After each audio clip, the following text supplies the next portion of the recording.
ఇవాళ election commission of India నా మీద నిషేధం విధించింది. 48 గంటలు కేసీఆర్ ప్రచారం చేయొద్దని, ప్రచారంలో పాల్గొవద్దని నా మీద నిషేధం విధించింది.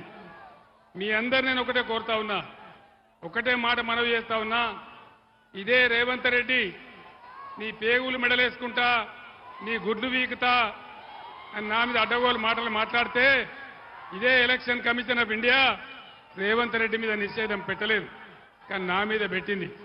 నేను ఒక్కటే మాట చెప్తా ఉన్నా, లక్షలాదిగా ఉన్నటువంటి టీఆర్ఎస్ కార్యకర్తలు వారందరికీ కూడా నేను పిలిపిస్తా ఉన్నా, 48 గంటలు నా ప్రచారాన్ని నిషేధిస్తే మా అన్నదమ్ములు మా టీఆర్ఎస్ బిడ్డలందరూ కూడా దాదాపు 96 గంటలు అవిశ్రాంతంగా పనిచేస్తారని మనవి చేస్తా ఉన్నా.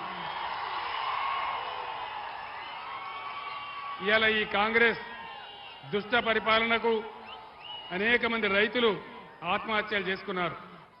ఇవాళనే ఒక రైతు కరీంనగర్ జిల్లా చొప్పదండి నియోజకవర్గంలో వడ్లు కొనకపోతే, ఆయన 15 రోజులైతే వడ్లు తెచ్చి వడ్లు కొనకపోతే తట్టుకోలేక ఆ వడ్లను ఆరబెడుతూ అక్కడనే కుప్పగూలి చచ్చిపోయినాడు. ఆయన గుండె ఆగిపోయి చచ్చిపోయినాడు. మీ అందరినీ కూడా నేను కోరేది ఒకటే,